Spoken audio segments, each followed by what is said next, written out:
Halo, good morning church. Welcome to IFGF Bandung Online Service. Senang sekali saya bisa menyapa Anda. Dan untuk Anda yang baru pertama kali hadir bergabung di dalam ibadah online kami, welcome to the house. Dan saya mau menyapa Anda yang dari IFGF Batam dan IFGF dari kota lainnya, selamat bergabung di dalam ibadah online kami. Saya percaya bahwa biarpun kita di rumah masing-masing, tetapi hadirat Tuhan ada bersama dengan kita. Dan hari ini saya mau mengajak Anda untuk sama-sama datang di hadapan tahta kasih-Nya dengan sikap hati yang benar dan hati yang tertuju kepada Tuhan. Sebelum kita memuji menyembah Tuhan, saya mau mengajak Anda untuk mengisi form I Declare. Bagi Bapak Ibu yang belum sempat mengisi, Anda bisa mengisi form tersebut dan kita akan mendoakannya bersama-sama. Juga tim pastoral akan mendoakan I Declare yang sudah terisi. Saya percaya bahwa tahun 2021 akan menjadi tahun yang luar biasa waktu kita berjalan bersama dengan Tuhan. Dan kelas I Grow akan dimulai besok tanggal 18 Januari. Jadi untuk Bapak Ibu yang belum mendaftar, Anda bisa mendaftarkan diri Anda melalui link yang ada di dalam Instagram IFGF Bandung. Atau hubungi nomor hotline di bawah ini. Dan bagi Anda yang memerlukan dukungan doa, ada hal yang perlu didoakan, kami akan mendoakan saudara dan tim pastoral juga akan mendukung Anda di dalam doa. Jadi untuk Anda yang punya kebutuhan doa, Anda bisa mengisi prayer request atau menghubungi nomor hotline yang tertera di bawah ini. Baik, sebelum kita memulai ibadah hari ini, saya mau membacakan satu ayat dari Efesus 4 ayat 22 sampai 24. Sebab itu tanggalkanlah manusia lama dengan pola kehidupan lama yang sedang dirusakkan oleh keinginan-keinginannya yang menyesatkan. Hendaklah hati dan pikiranmu dibaharui seluruhnya, hendaklah kalian hidup sebagai manusia baru yang diciptakan menurut pola Allah, yaitu dengan tabiat yang benar, lurus, dan suci. Mari sama-sama kita siapkan hati kita sama-sama mau berdoa. Bapak, kami mengucap syukur Tuhan untuk hari ini, pagi hari ini ya Bapak, kami datang Tuhan di hadapan tahta kasih-Mu Tuhan. Kami datang Tuhan untuk memuji menyembah Engkau. Kami rindu Tuhan, kami percaya Tuhan bahwa ada sesuatu yang baik Tuhan yang akan Kau curahkan Tuhan di dalam kehidupan kami Tuhan. Kami mengarahkan hati kami Tuhan, kami mendengar firman-Mu Tuhan, dan kami memuji Engkau Tuhan. Biar nama-Mu ditinggikan Tuhan, dimuliakan ya Bapak. Dan Engkau sertai kami Tuhan dari awal sampai akhir ibadah ini Tuhan. In Jesus' name we pray. Hallelujah. Amin. Enjoy the service. Hi church. Happy Sunday semua. Yang percaya bahwa rencana Tuhan itu selalu baik buat setiap kita. Yang percaya bahwa terlepas dari apapun keadaannya, banyak banget yang masih bisa kita syukuri. Ayo nyanyi sama-sama di lagu ini.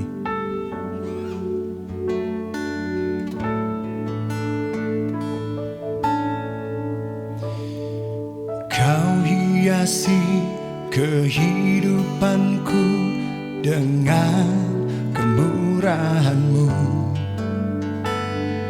Kau rancangkan masa depanku penuh dengan harapan. Aku ada saat ini, semuanya karena kasih-Mu. Aku hidup hari ini, semua berkat kemurahan-Mu. Terima kasih Yesus, Engkau sangat baik, teramat baik bagiku.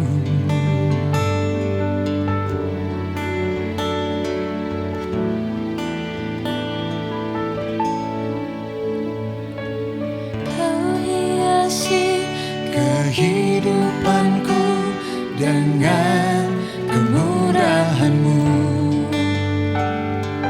Kau rancangkan masa depanku penuh dengan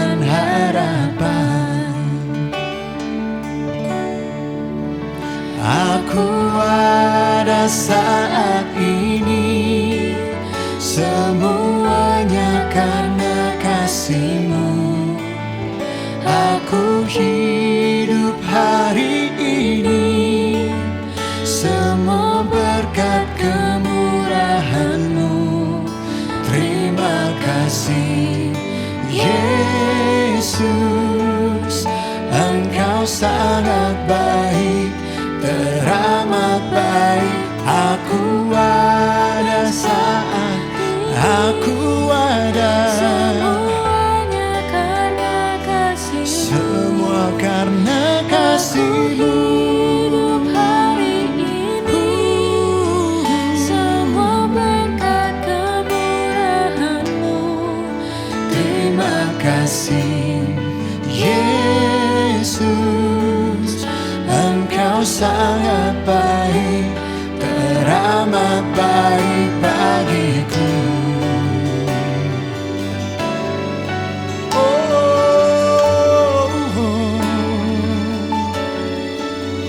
Sungguh baik Kau Tuhan.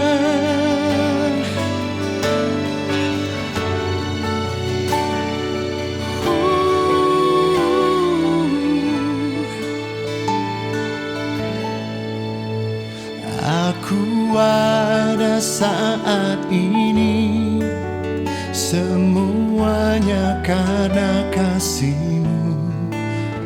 Aku hidup hari ini, semua berkat kemurahan-Mu. Terima kasih Yesus, Engkau sangat baik, teramat baik bagiku. Aku ada saat ini, semuanya karena kasih-Mu. Aku hidup hari ini, semua berkat kemurahan-Mu. Terima kasih, Terima kasihku Engkau sangat baik, teramat hanya baik padamu. Yesus, Engkau Sangat baik, teramat baik bagiku.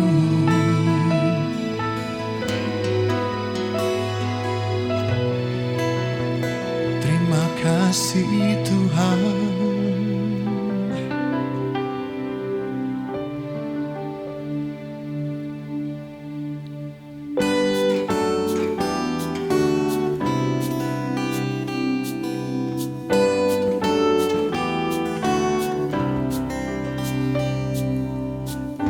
Tuhanlah kekuatan dan mazmurku, Dia gunung batu dan keselamatanku. Hanya padamu hatiku percaya, Kaulah menara dan kota perlindungan.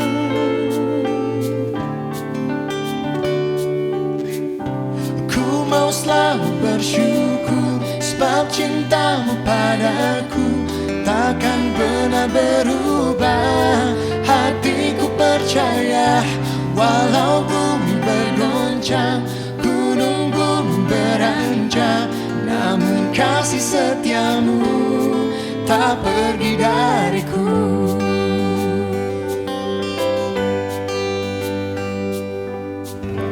Tuhanlah kekuatan dan mazmurku, Dia gunung batu dan keselamatanku.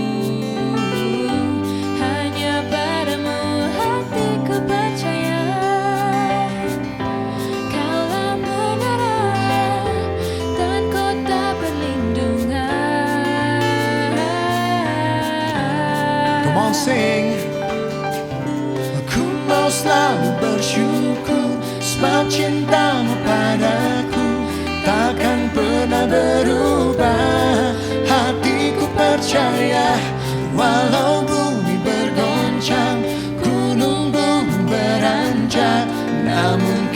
setiamu. Oh, oh. Ku mau selalu bersyukur sebab cintamu padaku takkan pernah berubah.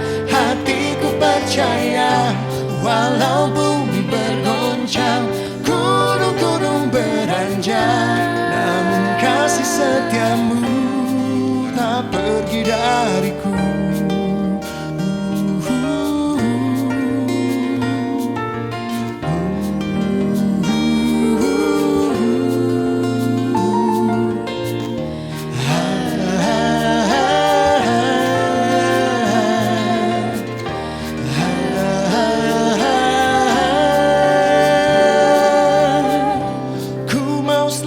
Bersyukur sebab cintamu padaku takkan pernah berubah. Hatiku percaya Walau bumi bergoncang, gunung-gunung beranjak, namun kasih setiamu. Oh, oh. Ku mau selalu bersyukur sebab cintamu padaku takkan pernah berubah. Hatiku percaya walau bumi bergoncang, gunung-gunung beranjak, namun kasih setiamu tak pergi dariku.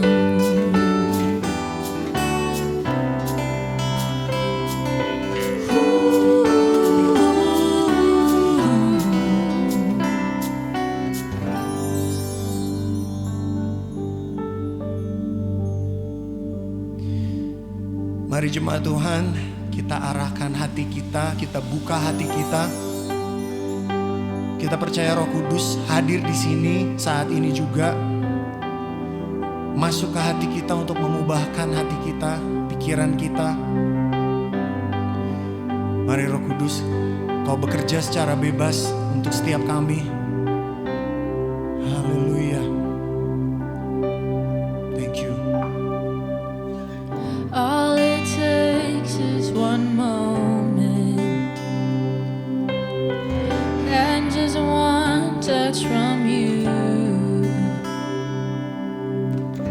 Put aside all distractions, 'cause I came for you. I came for you. I need you more than ever. Nothing else satisfies. Nothing else satisfies. All my life I surrender. I live for you. I live for you.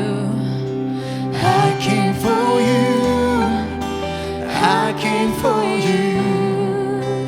Holy Spirit, you are welcome. Come and move upon this place. We desire an encounter once again. Holy Spirit, Holy Spirit.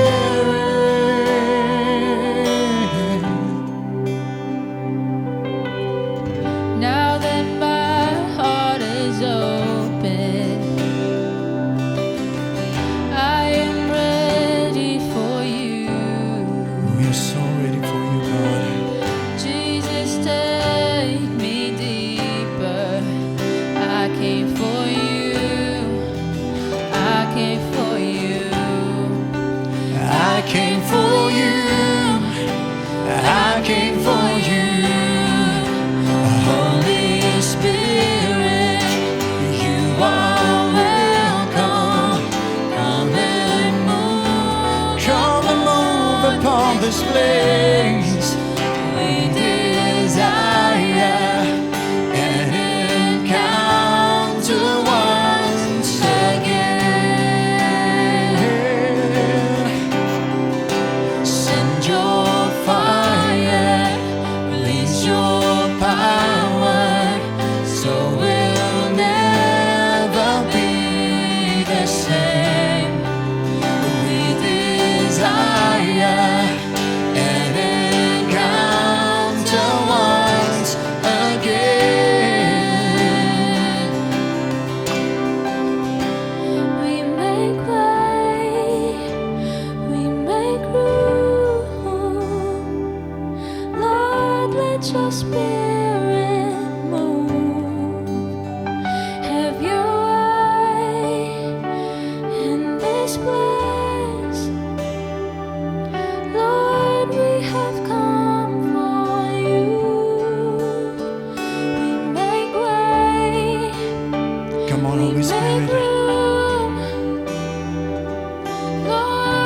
your spirit move. Kau bekerja secara bebas untuk setiap Have kami. your way Bicaralah. in this place. We feel your presence, Lord. Lord, we have come for you. We make way. We make room. Lord, let your spirit move. Have your way in this place. Oh God, Lord, we have come for you. Holy Spirit, you are welcome. Come and move upon this place. We desire an encounter once again. Send your fire, release your power, so we'll and we'll never be the same. We desire an encounter once again. Holy Spirit,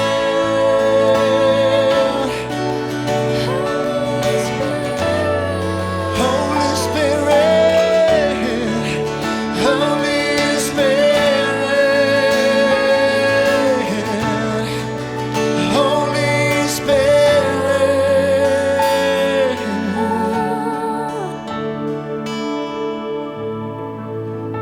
Terima kasih Roh Kudus, Kau hadir di sini.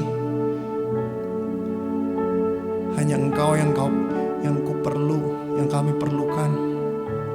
Makasih Tuhan, bicaralah. Thank you Lord, thank you. Amen.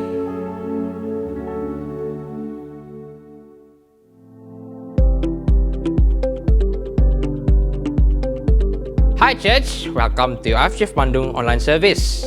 Masih dengan tema Chosen and Destined, di bulan ini kita akan sama-sama belajar banyak tentang rencana-rencana Tuhan akan kehidupan kita, karena kita adalah umat pilihannya. Kami juga menghimbau untuk jemaat semua yang masih belum bergabung dalam care group, mari sama-sama kita gabung dalam care group dan bisa menghubungi hotline yang tertera di bawah ini. Dan ada good news nih untuk jemaat semua yang telah terdaftar untuk Discipleship Journey First Batch bersama IFGF Bandung. Untuk kelas Come, Grow, Serve, and Lead akan diadakan hari Senin besok pukul 7 malam. Pastikan diri Anda terdaftar, dan untuk yang belum terdaftar jangan lupa untuk registrasi diri Anda di link berikut ini. We also inviting all college students untuk hadir dalam College Community. College Kick-Off akan diadakan tanggal 22 Januari 2021 pukul 7 malam. See you friends!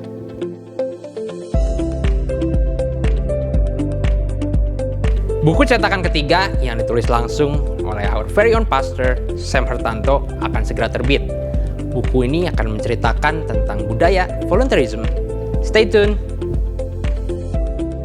Untuk jemaat yang rindu untuk memberi, program bantuan City Care masih terus dibuka. Kami sangat berterima kasih sekali untuk bantuan yang telah diberikan.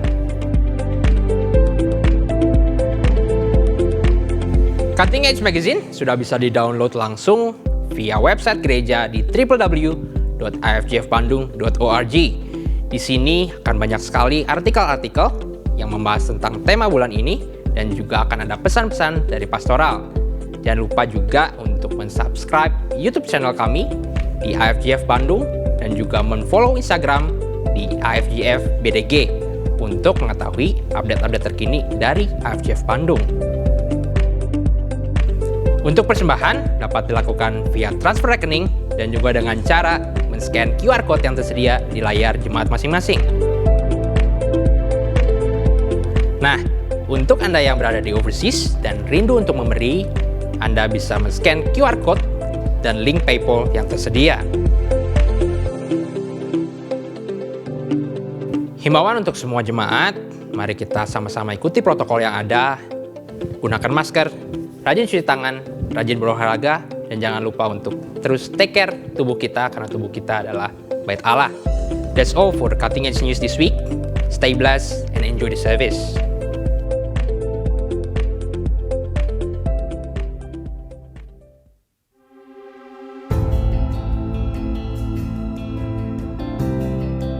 Halo, nama saya Rinaldi dari iCare Peniel 2. Saya mau share sedikit tentang perjalanan hidup saya di mana saya merasakan kuasa doa yang begitu besar dan begitu nyata dalam kehidupan saya dan keluarga.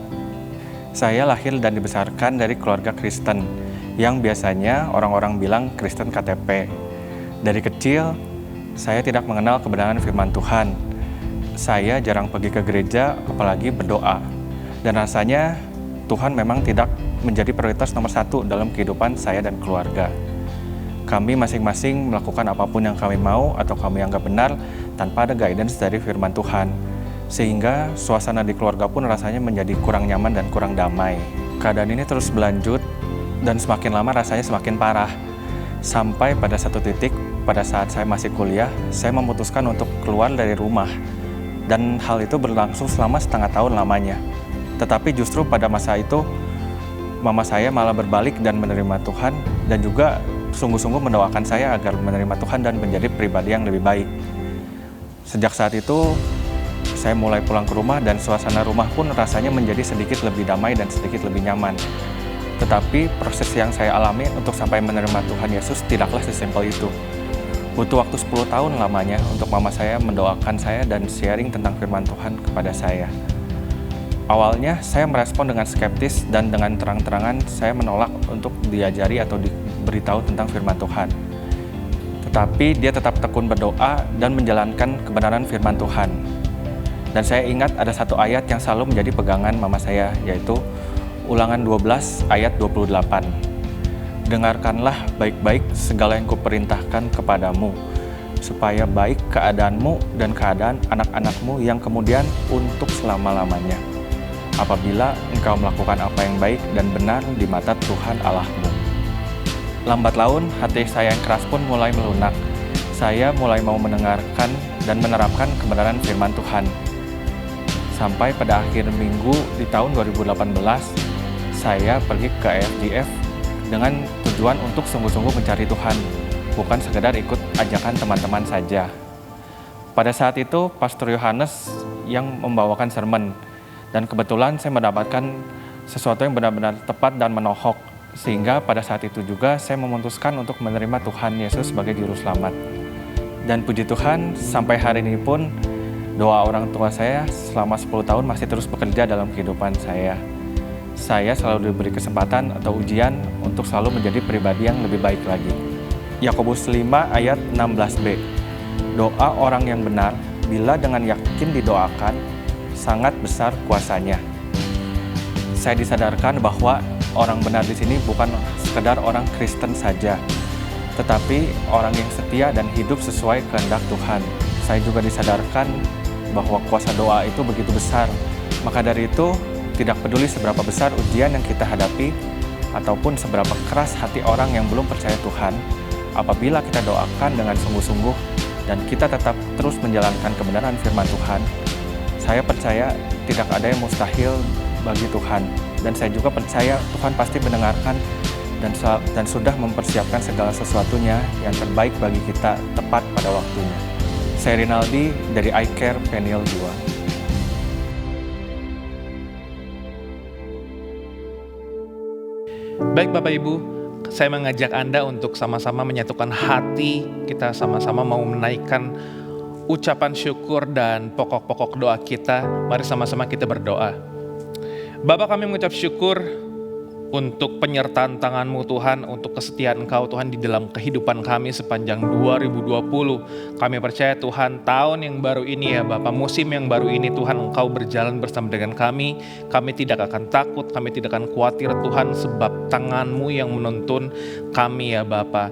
Tuhan, kami berdoa Tuhan untuk setiap jemaat-Mu yang saat ini sedang sakit. Kami berdoa Tuhan untuk kesembuhan, untuk pemulihan, untuk mereka yang sedang sakit ya Bapa, yang terkena COVID-19, pasca operasi retina mata, pasca operasi pengangkatan rahim. Mari Tuhan Engkau yang jamah, Engkau yang sembuhkan Tuhan segala yang sakit, sehingga Tuhan boleh pulih, boleh normal ya Bapa, dan bisa beraktivitas lagi Tuhan dengan maksimal ya Bapa.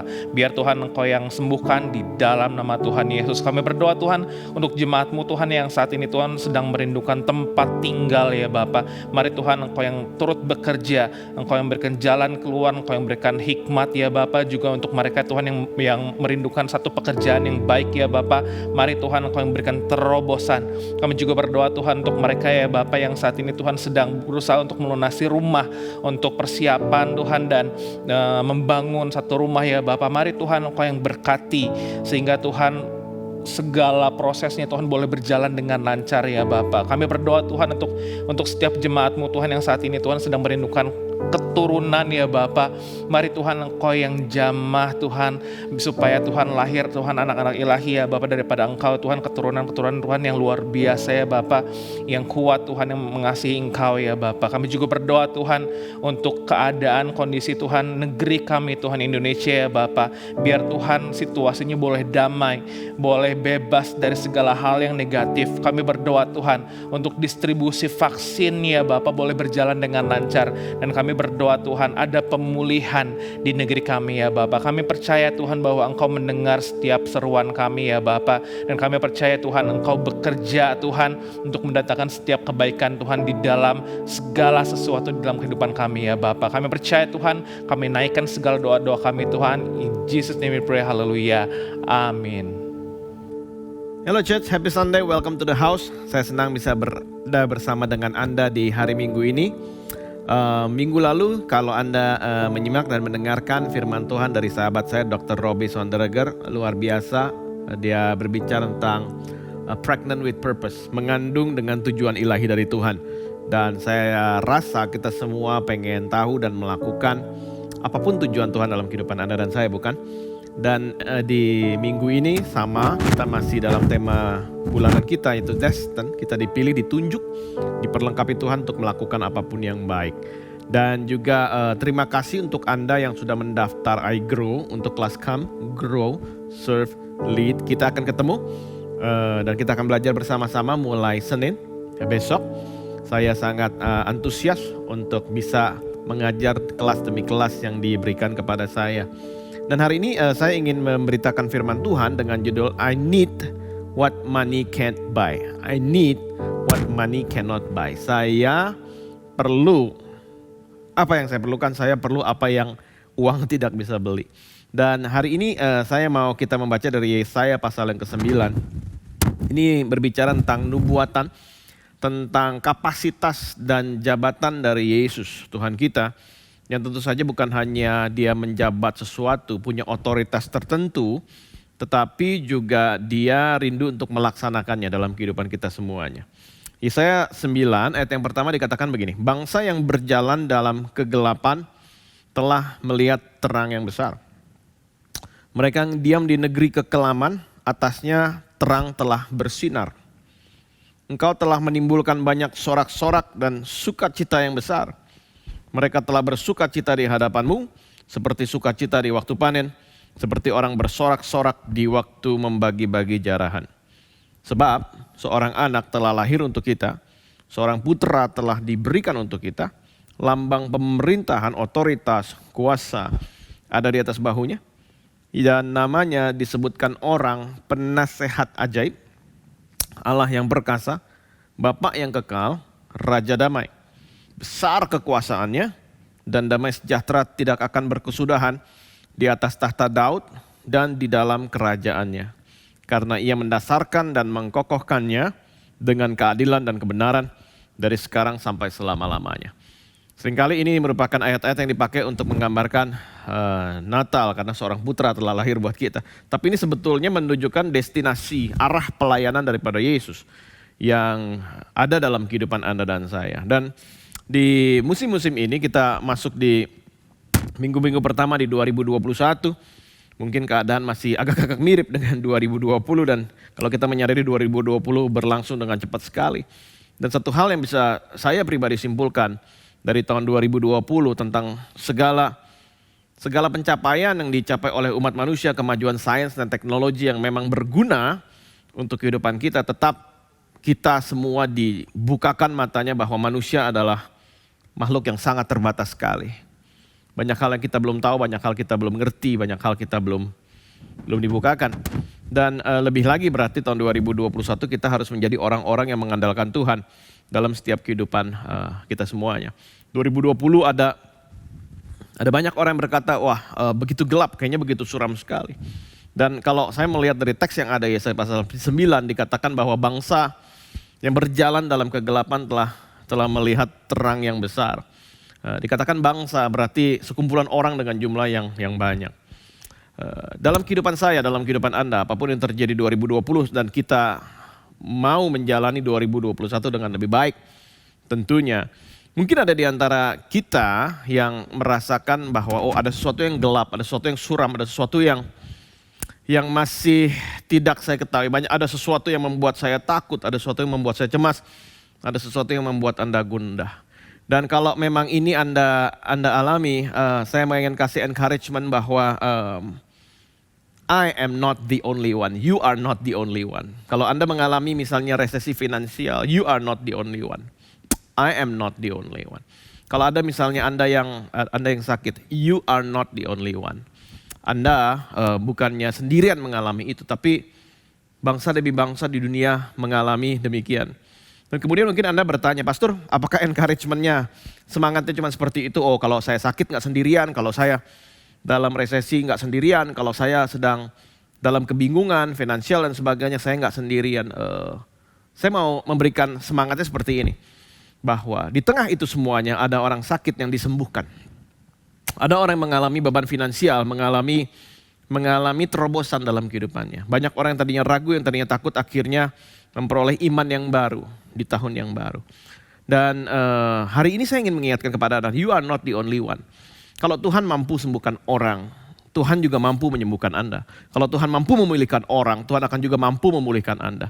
Dan kalau Dia bisa sembuhkan satu, Dia bisa sembuhkan ribuan, ratusan ribu orang yang menggandalkan kehidupannya kepada Dia. So you are not the only one. Jangan sampai di musim ini kita mengisolasi diri kita sedemikian rupa. Saya tahu kita harus jaga jarak, pakai masker dan kemudian menghindari kerumunan. Tetapi jangan sampai ada satu isolasi hati. Jangan sampai bahkan di sini semuanya ketika kita pikir kita mengalami sesuatu yang kurang enak, kita mempunyai sebuah paradigma bahwa kok cuma saya yang mengalami ini. Enggak, you are not the only one. Dan hari ini marilah kita membuka hati kita akan segala rencana yang indah yang Tuhan berikan lewat mungkin keadaan, lewat mungkin orang-orang sekeliling Anda dan saya. Sehingga when isolation is a must, banyak kita harus masih work from home dan sebagainya. When isolation is a must, being lonely is a choice. Menjadi kesepian itu merupakan pilihan dari orang. Dan saya rasa mengisolasi diri untuk alasan kesehatan belum tentu harus menjadi orang yang kesepian. Karena itu sekali lagi saya mengingatkan bahwa komunitas itu penting, kayak grup itu penting, dan persekutuan di dalam dia juga sangat luar biasa manfaatnya. Dan hari ini kita mendengar bahwa ada strain virus yang baru yang lebih cepat menular dan sebagainya. Kita harus waspada. Kita harus mengerti, kita harus menjaga diri kita. It is contagious, itu merupakan sesuatu yang menular. Tetapi kalau kita balik dalam kehidupan kita sebagai orang percaya, life is also contagious. Kehidupan juga menular loh, sukacita juga menular, damai sejahtera juga menular. Jadi di tengah-tengah saya menjaga diri saya masih bisa punya kekuatan dan kuasa untuk bisa menularkan apapun yang baik.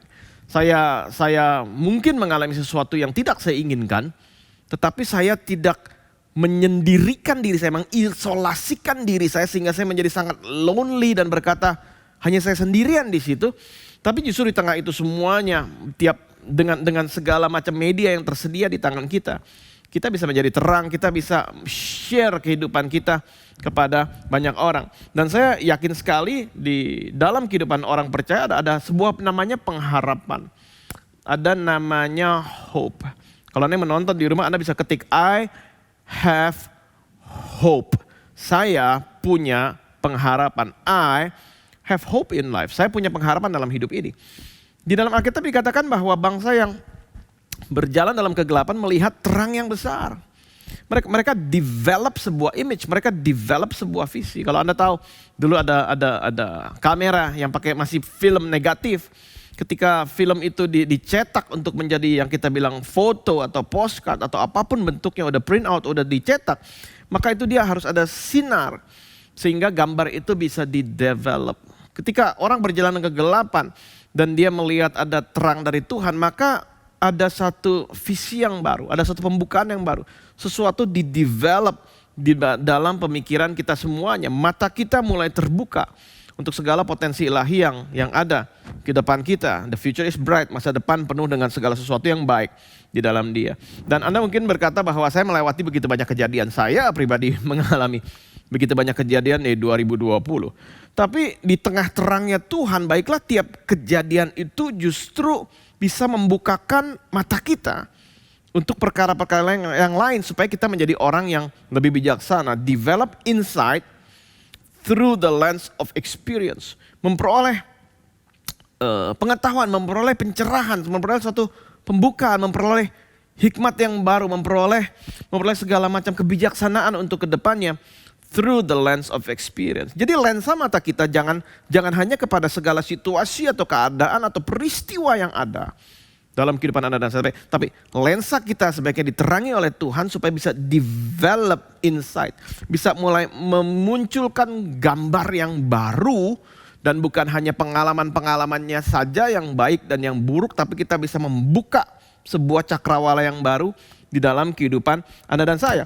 Dan dikatakan bahwa melihat terang yang besar, a great light. Dan di sini saya yakin sekali bahwa kita menyembah Tuhan memang yang penuh dengan cahaya. Bahkan dia sendiri berkata bahwa akulah terang dunia ini. He is the light of the world.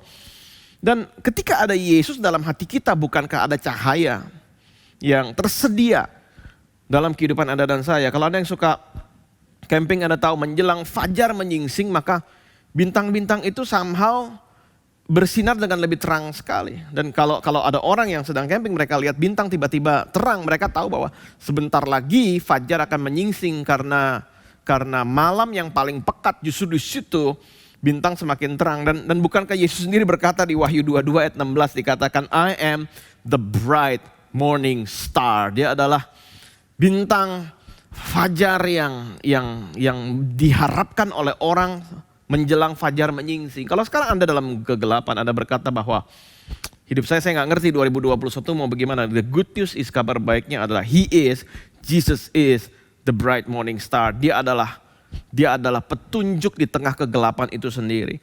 Dan dia adalah Tuhan yang baik karena kalau dia memberikan cahaya, dia bukan hanya sekedar memberikan terang begitu. Seperti center. No. Ketika Yesus bercahaya dalam kehidupan Anda dan saya, Jesus shows me the way. Memang cahaya itu menunjukkan jalan kan di depan kita. Dia menunjukkan langkah yang tepat, bahkan langkah orang benar dituntun oleh Tuhan. Jesus shows me the way. Tetapi yang lebih penting kalau buat saya bukan hanya He shows me the way, tetapi Jesus shows me the why. Mengapa saya melakukan itu? Karena orang kadang-kadang minta sama Tuhan, Tuhan tunjukkan dong jalannya gimana. Untuk ngurus keluarga, ngurus batin saya pribadi, ngurus kesehatan, ngurus pekerjaan, ngurus pelayanan dan sebagainya. Show me the way, dia akan tunjukkan jalannya. Tapi saya rasa lebih penting if you know the why. Mengapa Anda perlu melakukan apa yang Anda lakukan? Karena kalau kita seringkali nggak mengerti mengapa, maka itu akan menjadi rutinitas, familiarity yang membuat kita menjadi mudah lelah, mudah capek. Orang kalau kerja, kalau berkeluarga jadi capek, itu bukan karena banyaknya pekerjaannya. Itu karena dia lupa mengapa dia melakukan itu pada awalnya, dia dapat itu dari Tuhan. Dan we don't burn out because of what we do. Kita nggak menjadi mudah lelah, mudah capek, mudah terbakar. Karena apa yang kita lakukan, karena sibuk banget, karena repot banget. Enggak. Sebenarnya we burn out because we forget why we do it. Mengapa? Kalau hari ini Anda kepala keluarga, Anda suami, Anda istri, Anda anak-anak, tanya sebagai orang tua, Mengapa dulu Anda menikah? Why? Mengapa? Mengapa kira-kira Tuhan memberikan dalam kehidupan Anda anak? Mengapa kira-kira Tuhan tempatkan Anda dalam pekerjaan atau usaha itu pada mulanya? Why? Dan ketika itu terjadi maka saya berdoa, if you know the why, segala sesuatu yang lain bisa lebih easy, bisa lebih simple. Sekali lagi, kalau Anda mengerti mengapa Anda melakukan itu, segala sesuatu dalam hidup ini ada jalan keluar. Kalau orang mengerti the why, kalau orang mengerti mengapa dia melakukan itu. Dan di tengah ini semuanya saya baru menyadari, ternyata terang itu saja memang menunjukkan sesuatu. Tetapi di tengah perjalanan itu kan penting sekali. Karena itu bangsa yang dalam kegelapan mendapat terang yang besar ini butuh figur Tuhan yang mempunyai atribut-atribut yang akan kita pelajari sama-sama dengan singkat sebentar lagi. Dan kalau saya melihat tadi Yesaya 9, saya mengatakan untuk saya pribadi, I need a wonderful counselor. Saya butuh penasihat ajaib. Dan kalau saya punya usul, kalau Anda memang mau berjalan dengan mantap 2021, you need a wonderful counselor. Anda dan saya perlu yang namanya penasihat ajaib. Kira-kira 500-600 tahun sebelum Yesus, ketika orang Greka, orang Yunani berkuasa di Mediterania, mereka mencaplok kota demi kota, negara demi negara, bangsa demi bangsa. Ada beberapa orang yang namanya strategis ulung dan mereka ini membantu raja atau penguasa untuk menang perang dengan tentaranya mereka masing-masing.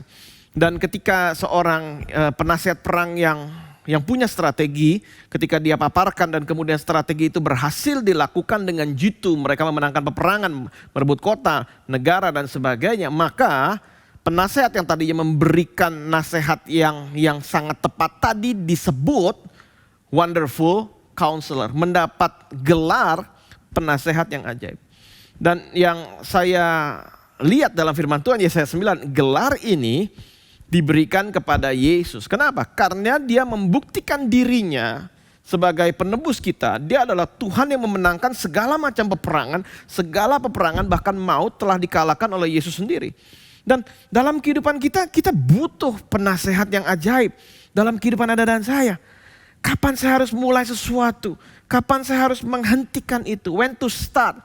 When to finish? Kapan dalam bisnis saya harus ekspansi? Kapan saya harus redam sedikit keinginan saya? Kapan saya harus membeli? Kapan saya harus menjual? Kapan saya harus pergi ke satu tempat? Kapan saya harus tinggal dalam sebuah tempat? Kapan saya harus melakukan negosiasi? Kapan saya harus mengatur waktu saya? Begitu banyak keputusan yang harus kita ambil sepanjang 2021, dan bukankah di tengah itu semuanya kita butuh yang namanya wonderful counselor. Kita butuh penasihat yang ajaib karena nobody really sure. Tidak ada orang yang betul-betul ngerti segala sesuatu. Gak ada orang yang betul-betul bisa paham segala sesuatu di musim ini. Begitu banyak orang punya perkiraan dan sebagainya. Dan di tengah pandemi ini semuanya the world trains people to be pessimistic. Memang betul kita harus hati-hati, tetapi menjurus kepada sesuatu yang sifatnya pesimistik, sesuatu yang sifatnya menjadi penuh dengan ketakutan. The world trains kita semuanya dilatih untuk menjadi pesimistik, tetapi kita tahu ada orang-orang yang punya suara optimism dan sebagainya. A motivational speaker teaches people to be optimistic. Tetapi kalau misalnya orang itu dia sebagai motivational speaker, orang yang memberikan semangat dan sebagainya, nggak salah kalau kita dengar, maka kita akan merasa optimistik. Dan kemudian Anda bertanya, pastor, gereja gimana? Dengan kekristenan gimana? The church tells people to be biblical. Kita bukannya mengejar yang pesimistik, kita bukannya jadi orang yang sekedar optimistik, enggak. Tetapi kita mengajar orang untuk menjadi Alkitabiah. Apa yang Alkitab ngomong itu yang akan kita turuti, itu apa yang kita jalankan di dalam kehidupan Anda dan saya. Anda tahu kalau perusahaan-perusahaan yang besar ya, di dunia ini ada namanya Fortune 500 companies. Dia adalah perusahaan-perusahaan 500 terbesar atau terbaik begitu. Dan Anda tahu masing-masing dari mereka itu spend uang per tahun. Tiap perusahaan itu, 500 perusahaan itu mereka spend rata-rata $10,7 juta per tahun untuk yang namanya legal counsel. Legal counsel artinya adalah Email yang sebelum dikirim harus di-proof dulu supaya nanti nggak kena tuntutan. Statement-statement mereka, tingkah laku dan sebagainya, apa yang mereka tampilkan di iklan dan sebagainya. Itu merupakan nasihat dari bidang hukum, legal advisor. Ini belum termasuk kasus-kasus yang memang masuk pengadilan, itu billions of dollars kalau kita mau total. Tetapi setiap perusahaan itu 10,7 juta dolar untuk counsel di bidang hukum. Dan Anda tahu orang sekarang ini butuh begitu banyak pertimbangan ya. Dan karena begitu banyak keputusan yang harus diambil, orang kadang-kadang sukar untuk tidur.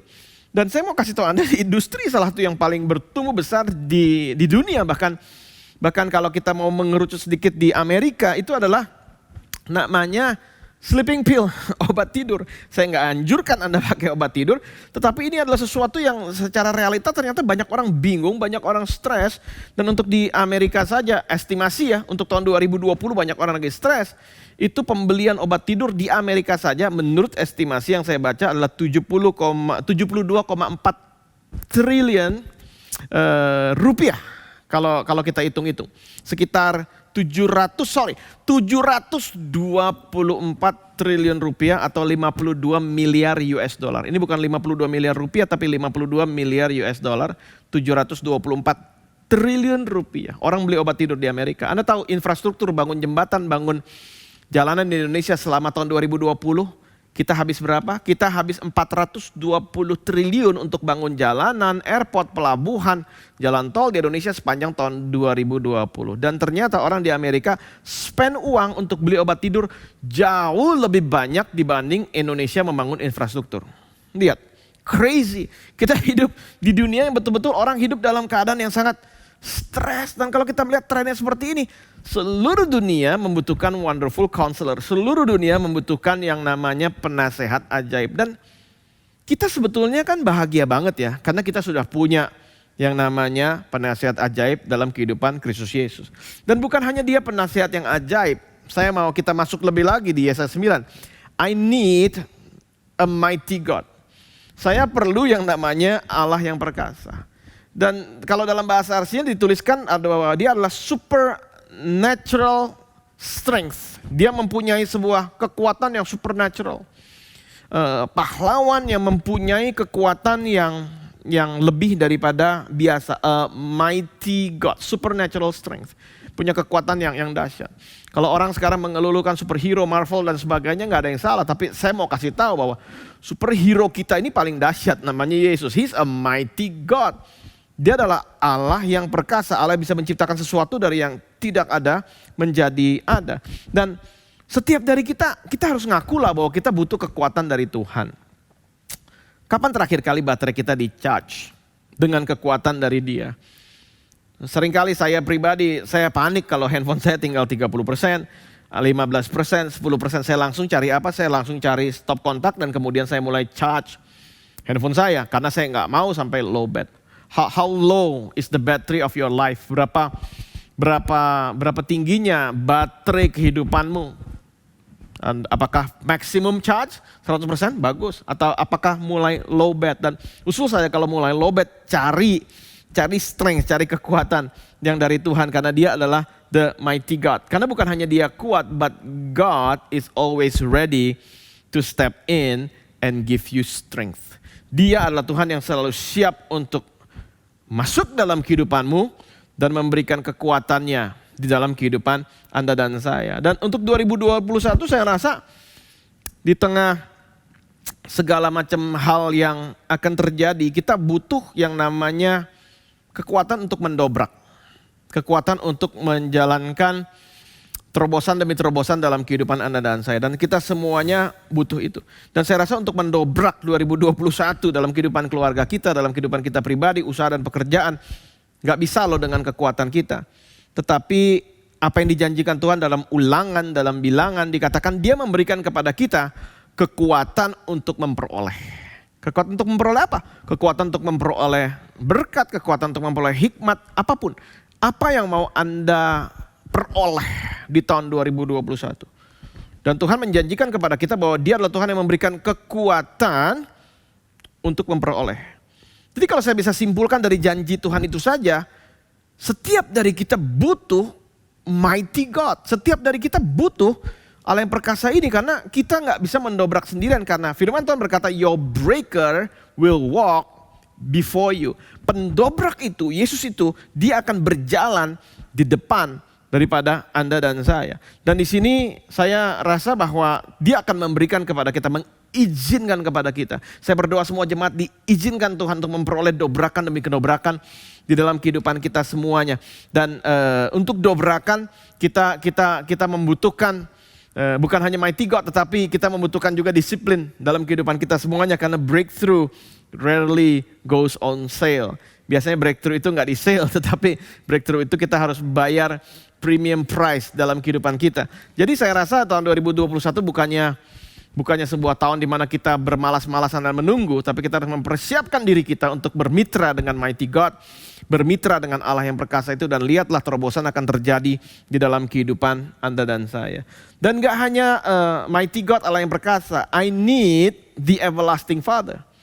Saya butuh Bapa yang kekal itu. Dan kalau kita berpikir di dalam kehidupan kita ya, dalam kehidupan saya, dalam kehidupan Anda, saya percaya juga sama. Apa sih hal yang paling membahagiakan kehidupan saya? Kalau saya bisa jawab, yang paling bisa membahagiakan kehidupan saya adalah keluarga. Keluarga tentu saja. Dan kalau kita lihat case demi case dalam kehidupan umat manusia, apa sih kira-kira yang paling bisa menyakitkan dalam kehidupan seseorang? Jawabannya juga sama. Keluarga atau orang yang paling dekat dengan kita. Bisa memberikan kepada kita semua kebahagiaan yang besar. Juga orang yang paling dekat dengan kita, bahkan keluarga kita, bisa memberikan sebuah luka yang paling dalam. Itu keluarga. Dan di dalam Alkitab dijanjikan bahwa di tengah-tengah itu semuanya kita bukan hanya punya keluarga secara fisik, tapi kita punya the everlasting Father, Bapa yang kekal dalam kehidupan kita semuanya. Dan apa sih dalam kehidupan seorang anak luka yang paling dalam, atau kalau saya boleh rephrase, kebutuhan apa sih yang paling dibutuhkan oleh seorang anak? Kebutuhan yang paling dibutuhkan oleh anak adalah identitas yang jelas. Sekali lagi, identitas yang jelas. Saya pernah melayani dalam sebuah panti asuhan di mana anak-anak ini mereka adalah anak-anak dari yang dulunya ibunya terlibat dalam pelacuran. Ibunya terlibat dalam pelacuran, sehingga mohon maaf, anak-anak ini tidak mengenal, tidak tahu, dan mungkin tidak bakalan tahu siapa bapaknya sesungguhnya. Dan kemudian ketika datang dan orang bertanya, mungkin mau counsel mereka bertanya, bapak kamu di mana? Anak-anak ini dengan nalar mereka dan dengan fantasi mereka bilang, oh bapak saya pilot, atau bapak saya dia bekerja di luar negeri, bapak saya dia ditugaskan ke tempat yang jauh, bapak saya diterjunkan ke pedalaman sehingga dia nggak ada di sini. Mereka punya fantasi identitas seorang bapak. Karena sesuatu yang paling menyakitkan di dunia, saya rasa adalah ketika orang itu tidak mengenal identitas dia. Dan di sini saya mau katakan, terutama untuk saya pribadi dan untuk semua pria, untuk semua ayah yang melihat khotbah hari ini, father's primary job is to bring an identity to the family. Tugas utama dari seorang bapak itu bukan hanya cari duit. Tugas utama seorang bapak adalah memberikan identitas kepada anaknya. Sehingga anak itu merasa jelas. Dan kalau Anda yang menyaksikan ini, Anda berkata bahwa memang saya nggak jelas. Siapa? Saya nggak mengenal ayah saya mungkin jauh dari ayah saya. Bahkan saya nggak pernah tahu ayah saya siapa. Saya mau kasih tahu, untuk kita semuanya orang percaya, kita punya yang namanya everlasting Father. Bapa yang kekal, yang kita kenal dalam pribadi Yesus Kristus Tuhan kita. Dan hari ini saya melihat ya, identitas ini menjadi sesuatu yang sangat penting sekali. Karena banyak orang percaya dia kehilangan pekerjaannya. Dan kemudian dengan kehilangan pekerjaan atau usahanya, dia kehilangan identitas dia. Saya hari ini sekali lagi menekankan, pekerjaanmu, usahamu itu bukan identitasmu sesungguhnya. Identitasmu sesungguhnya bukan pada kartu nama kamu, kartu nama Anda dan saya, gelarnya apa, titelnya apa, S1, S2, S3. Mungkin itu penting, mungkin perusahaannya apa, cabangnya ada di mana, asetnya berapa, mungkin itu penting, but that's not your identity loh. Salahmu sendiri kalau kamu Anda taruh identitasmu itu pada pencapaianmu. Tapi hari ini saya mau kasih tahu, sebagai orang percaya kita punya identitas yang jelas dan kita punya Allah yang kekal. Bapa yang kekal di dalam kehidupan kita semuanya. Dan kita kenal diri kita lebih jelas kalau kita nempel pada Yesus, karena Yesus mah jelas banget dia ini siapa. Yohanes 14 ayat 7 dikatakan bahwa sekiranya kamu mengenal aku, pasti kamu juga mengenal Bapakku. Jadi gimana caranya pastor kalau saya pengen lebih jelas identitas saya dalam Tuhan? Kenali Yesus. Karena Yesus berkata bahwa kalau kamu mengenal aku, kamu otomatis mengenal Bapakku. Dan otomatis kita mengalami pembapaan dari dia ketika kita hidup di dalam Tuhan. Dan hari ini saya percaya ya, lewat khotbah minggu, firman yang Anda baca hari demi hari, persekutuan di dalam Tuhan, our Father in heaven consistently reminding us not to forget who we are. Jadi ketika saya kenal dia, Anda kenal dia, kita dilarang lupa siapa kita sebenarnya. Jadi bukan hanya sekedar kita diselamatkan, kita kenal Yesus, kita dibaptis, dan kemudian semua selesai. Enggak. Dia selalu Roh Kudus mengingatkan kepada saya, kepada Anda, minggu demi minggu, hari demi hari, don't forget who you are. Jangan lupa, jangan sampai kamu lupa kamu itu siapa. Apapun yang kamu lakukan, jangan sampai kamu lupa Bapakmu siapa. Karena dia adalah Bapa yang kekal, dia mengutus kehidupan kita sehingga kita dibawa dari normal, kehidupan yang biasa-biasa, kepada kehidupan yang penuh dengan kuasa. Dan kalau orang punya kehidupan normal itu bagus. Bagus dong punya kehidupan normal, punya kehidupan yang baik, yang diterima oleh masyarakat, bagus. Tetapi kita ini pengen dibawa sama Tuhan bukan hanya normal, tetapi kita ini righteous. Hidupnya bukan hanya normal-normal saja, tetapi dibawa kepada kesalehan. Ngapain saya dari normal ke saleh? Karena Bapakmu menghendaki demikian. Karena Bapa yang kekal itu menghadapi kamu bukan hanya hidup normal-normal aja seperti kebanyakan orang, tetapi righteous, menjadi saleh. Dan setelah itu ada beberapa tindakan memang yang harus kita ubah dalam kehidupan kita. Kita harus terus bertumbuh karena to do the right thing is normal. Normal dong untuk melakukan hal yang baik, hal yang benar, hal yang gak mencederai norma, itu semuanya baik. To do the right thing is normal, but to do the righteous thing is next level. Ada sebuah tahapan yang baru tuh untuk menjadi yang saleh, bukan hanya sekedar normal. Dan di tengah ini semuanya, saya terlebih lagi membutuhkan, I need the Prince of Peace. Saya butuh yang namanya Raja Damai itu. Dan bukankah dia Shalom, bukankah dia Pangeran Damai dalam kehidupan kita semuanya. Dia adalah Raja Damai di dalam setiap usaha kita. Dia adalah Raja Damai dalam setiap keluarga kita. Anda tahu ya, dalam kehidupan manusia, kalau saya mengobservasi dalam kehidupan saya, keluarga, dan dalam kehidupan banyak orang. Semua orang akan melakukan apapun untuk dapat damai. Semua orang. Dia berani bayar apapun untuk dapat damai. Sebetulnya di dunia ini orang tujuannya cuma dua. Sebetulnya kalau setiap umat manusia, saya berani menyimpulkan saat ini, semua orang tuh cuma pengen dalam hidupnya live in peace, hidup dalam damai, dan nantinya rest in peace, meninggal dalam damai. Gak ada lebih dari dua ini.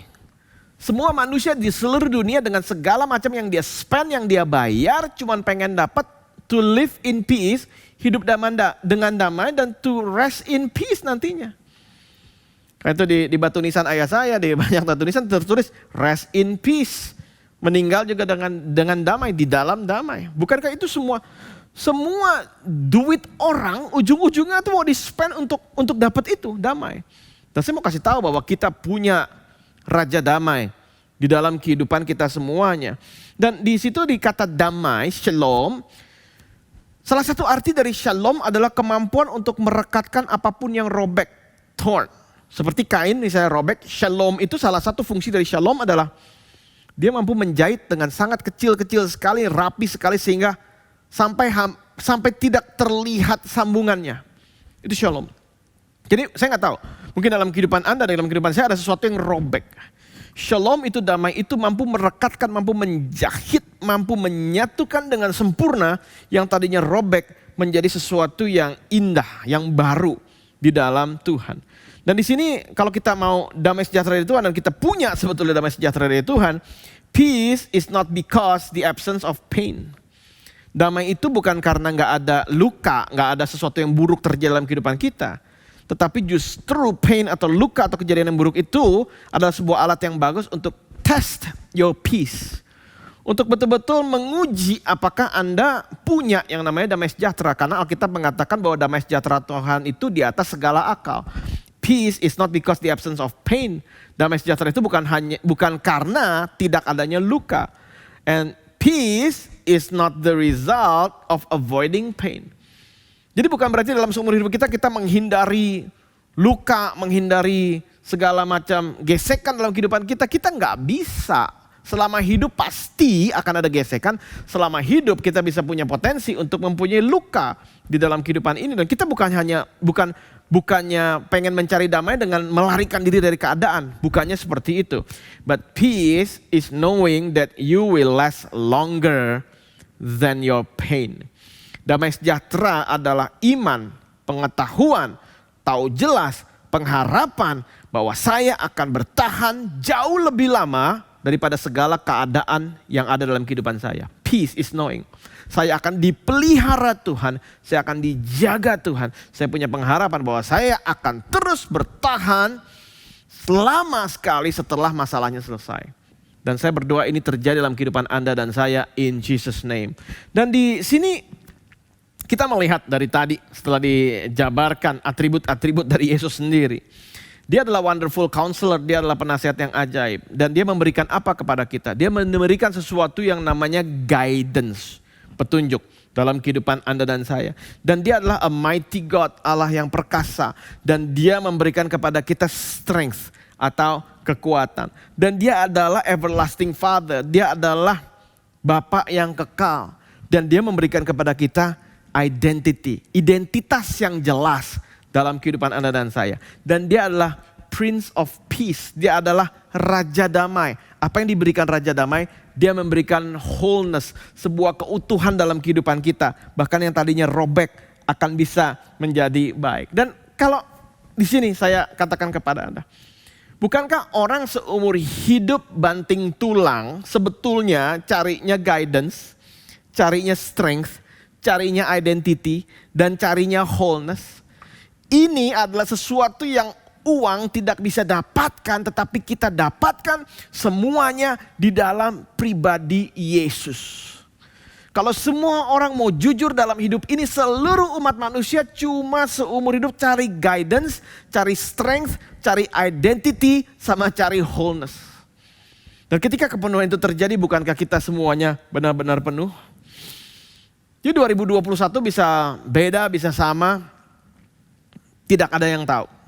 Tetapi saya memilih untuk menjadi pribadi yang berbeda. Untuk punya kantung anggur yang baru. Supaya saya siap untuk menerima apapun yang baru sepanjang 2021. Dan di sini mungkin Anda bertanya, Pastor, why are you so hopeful sih? Kemarin interesting, menarik banget, ada orang yang DM saya.